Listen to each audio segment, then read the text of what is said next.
Hi, everybody, and welcome to Soundtrack. This is being brought to you from the beautiful unceded territory of the Syilx Okanagan people. We're in Okanagan Nation territory. Soundtrack is a live queer oral history project sponsored by the UBC Equity and Inclusion Office, and I'm your host, Michael V. Smith. I'm here every week. And each week, we welcome a special guest and feature a new album as a prompt for the soundtrack of our lives. This week is the album playing on every radio station across Canada in 1992. It's the Barenaked Ladies record, Gordon. And to tell us where he was when is the amazing writer and professor, Lucas Crawford. Hi, Lucas. Hi, Michael. So good to see you, as I've already said. Good to see you, other folks. Welcome to Soundtrack. Thank you. So let's flip the queer toonie to see who goes first. Do you want queens or bears? Oh, the truth is both. But for these purposes, let's say bears. And it's queens. Oh! Which means I go first. Okay. Okay, so we're going to talk to you in just two quips, but here's me with my poem. I always call my poem the title of the album. So this is Gordon, Barenaked Ladies. Divided the world in two, right? You thought they were shit or the shit, or so it seemed to us in Toronto when Gordon came out in July of the summer of 92 with their hit single, If I Had $1 Million. I was also out and single in Toronto that summer for the first time between my second and third year university, which I have to say was a slow burn of terror. For starters, finding queers in the before times, before apps, mostly meant picking up via bar culture. You had to go to a club to find out who was queer. Stats said we were 10% of the population, but in my classrooms, nobody mentioned it. Those guys who rarely did found it safer to identify as bisexual, and the bisexuals to just stay in the closet. Sometimes you'd be introduced to a homo through a friend of a friend, which is how I met Randy Smith while fundraising for Young People's Theater.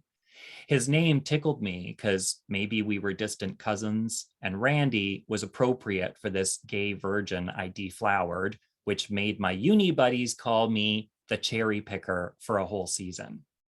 It was about the same time friends brought me to Queer Nation meetings in the basement of the 519 Community Center to fight for equal rights by planning kiss-ins and die-ins, protesting our second-class status and the deliberate lack of AIDS funding because it was more convenient to let us all die than help. Though we also infought about respectability politics and white privilege and sex phobia and assimilation, which I remember clearly coming from the hot mouth of that bald, hairy hustler who also went to Glendon, whom I agreed with, except his anger made me intimidated because I was trying too hard to be liked by everyone, which was one strategy I'd adopted back then to stay alive. In 92, HIV was its own pandemic, but without vaccines or cocktails, international cooperation, or much research funding. AIDS felt inevitable. The religious right was saying as much that we'd earned it, which got a lot more airplay than anyone today wants to remember. I used to sit in my dorm room wondering if we'd all get so paranoid I might be shipped off to an island of homosexuals. And what would I do if it came to that? Would I join a gay liberation army and shoot straight people? Even in our own queer camps, health resources were so limited that I once went to the STD clinic for a genital condition I thought must be HIV related because I was gay, so what else could it be? Only to be scolded by the doctor for wasting his time because this clinic was for sexual health and I had only a fungal infection on my dick. The point being that sexual health back then was mostly treating or preventing AIDS, so a fungal foreskin didn't even register in the hierarchy of gay men's health. That's a long, circuitous list of historical complaints, which have nothing to do with the Barenaked Ladies, and I guess that's my point. 92 in Toronto was terrifying. Everywhere I looked, someone in the news was out to get me. So the Barenaked Ladies, who aren't any of those things, made a name for themselves as a measure of their lyrics, like, if I had $1 million, I'd buy your love. Or the breakup song, Enid, which says, There were times when I thought I would kill you, but can you blame me? I was only a kid. You can be my Yoko Ono. Gee, can I? Thanks for the offer, but I'd rather draw chalk outlines on the pavement outside Parliament because my people are dying. There you go. There's my first hard take on an album. Okay, so over to you, Lucas. Thanks so much, Michael. Do we chat about both of our pieces after? Yeah, I'm gonna talk with you afterwards. I want to hear your piece, and then we'll talk about the space in between or around or beyond. So I can't like hop in with effusive compliments and flirtations now. That was awesome. That was awesome. Thanks. Wow. Just we were in different places. Okay, I'll just do it. Yeah, that's the whole point of the show I want to hear where you were, because you picked this album. I bet you picked it for really good reasons. I'll say first, if you want to like listen to some songs later, if you're not familiar with the album, Grade 9 and Brian Wilson are kind of the ones I went with. Enid a little bit. And of course, the $1 Million always sneaks in. I decided to just call this 1992. It's about 5 minutes, so just, yeah, be cozy. 1992. This isn't me in grade 9. This is me when I was 9. Red clogging skirt, juxtaposed with baby blue basketball uniform shirt, led to the purple bruise on my chest where John Pompilio smashed me in the chest at the bus stop for being annoying. Fuck mean older boys and their sad wiener wangs. I was busy turning up the volume on my big badass 90s bangs. Nope, they were just bad. My plaid cap was my cover up. My perma ponytail hung low, thick, uncut, and female. I had another nemesis in 1992, the contrarian school librarian, Mrs. Skidmore, who angrily insisted I strip off my magenta zip-up sweater because jackets aren't allowed in the library. Take your jacket off. Jacket off. Jacket off. I had nothing on underneath and felt the boundaries between sweater and jacket were shifty at best. It creeped me out for an older adult to boss me to disrobe. And like many creepy childhood moments, the vibe, not the person, would eventually reemerge when it was time to jack it off, jack it off. Oh, teacher. Oh, professor. Oh, captain. Oh, my young priest. Oh, power. Oh, play. Oh, in a non-proprietary way, be mine. This is me when I was 9. When I was 9, I owned Gordon on cassette and read Gordon Corman novels to my class. Those boarding school boys were my bang brothers. I cast myself as both of them and as the fierce dykes at the nearby girls' school who were in cahoots. I still think the best elder millennial Canadian flirtation is to ask, so are you a Bruno or are you a Boots? In which BNL recall what they were called, quote, they called me chicken legs, they called me four eyes, they called me fatso, they called me buckwheat, they called me, oh, did you want to know? Knowing something about a trans person's past has been made a position of power. You're not to blame. So here's a hint of my deadly, deadly, dead name. Last year, she was a hurricane. Oh, me. Oh, myself. Oh, capsized casualty. He saw the headlines and thought, I already survived that shit once. Did I? Or does the force of what a good girl, what a smart girl, what a fat girl, what a hairy girl replay in your cells like an earworm? sounds that can't be unrung from the xylophone of my spine. This is me when I was 9. Causality is a racket, but I suspect gender violence lives with new names too in me. My bad hip limp, the sugared blood, sweetheart that spikes, my drink with undigested memory. This is me when I would pine for any sign that the me in me might survive a storm or 2 or 3 or okay, fine. She was me when I was 9. The sun does shine on Barrington Street, BNL. When they play the song Hello City in Halifax, the happy fans scream, even though it's a song about hating Halifax. Oh, to be happy, to be included, even as a despised thing. Tell me, what else are they trying to say when they wish the seaside beer hall would sink into the bay?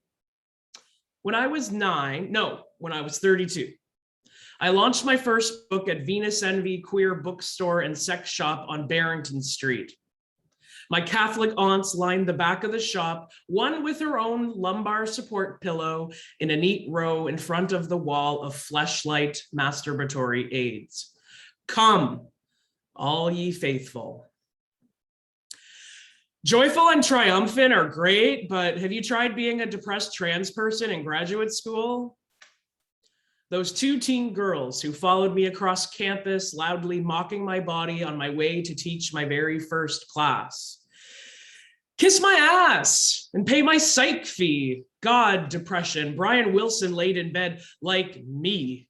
Fat dyke me, trans kike me, grab the mic and no, our date can't be a hike.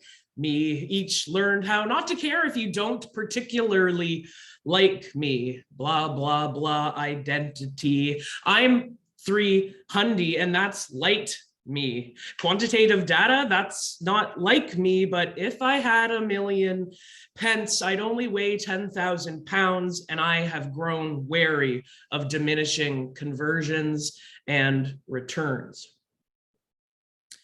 To drown out arguments, put headphones in, Gordon on. My Walkman, like most things, didn't know how to rewind. In this ableist world, there will always be another hellish stairway to climb at the end of the dance. If I find an elevator, or if I crawl on my knees, cock hungry like a pilgrim, I'll always come and always go, because we don't yet know what the landing holds. End. Amazing. That was so hysterical. Yeah. Whoops, I turned my spotlight off. Haha.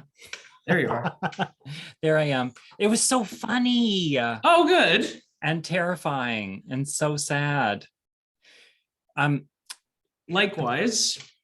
Well, it's amazing. I find with my history, it's so easy to turn things into an anecdote. Like, you know, you sort of find your shorthand for talking about what the time was like. And I can see that in your poem, right? You're full of these anecdotes because it's the density of telling a big story in a short period of time.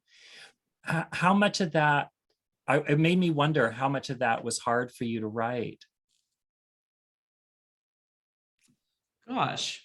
Well, I guess a lot of it, and maybe that's where maybe we can talk about humor, since I feel like we both kind of were going for some of that.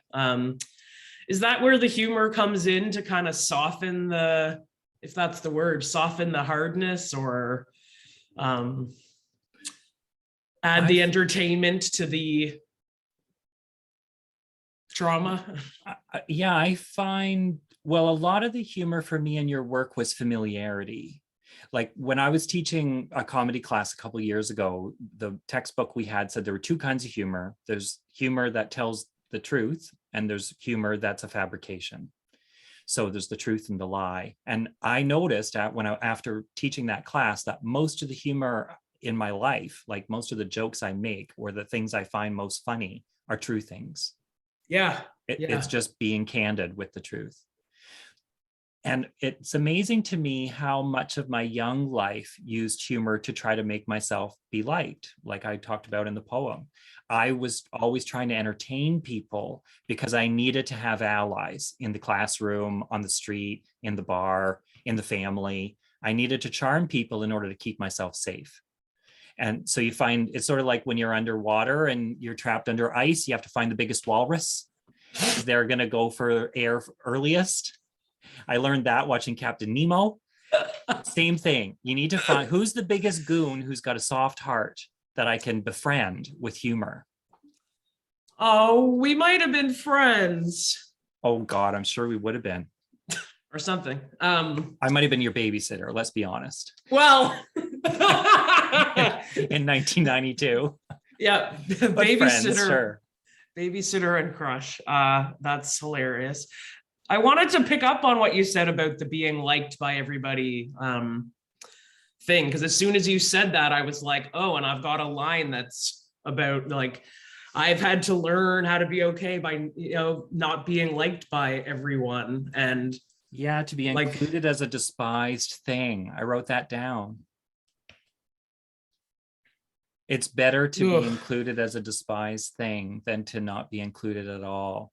And that the performance of queerness as a joke in order to at least be in control of the script.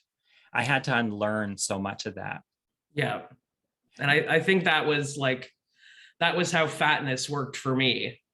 Like, I think maybe just the historical time shifting even a little bit, like I was maybe able to think of queerness, not right away, of course, but as I was going to be included and as a liked thing, damn it, and that came with its own struggles and traumas. But I think like the fat stuff or gender queer stuff was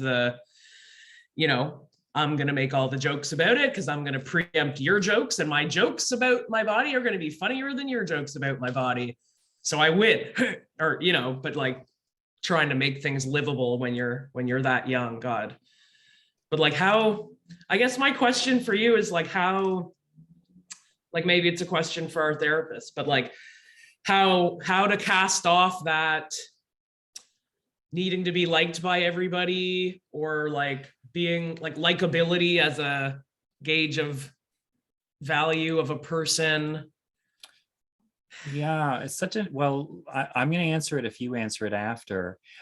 I learned something about I learned in my 30s that there were two kinds of performance as well. There was performing to reveal, which I guess is like telling the truth, comedy that's the truth, and performing to disguise, which is like the lie or the fabrication. And I was investing a lot in performing to disguise, and I needed to invest more in a performance that revealed, that showed who I was and how I was. And drag gave me that. And it played out a lot with men, mostly, really. I tried to perform the kind of guy that people would be attracted to, rather than performing the person who I was, so that I would attract somebody who actually was interested in me. But I see that in teaching now. Like, I'm teaching still such a performance, but I'm not trying to be liked. I'm trying to make space that's inclusive.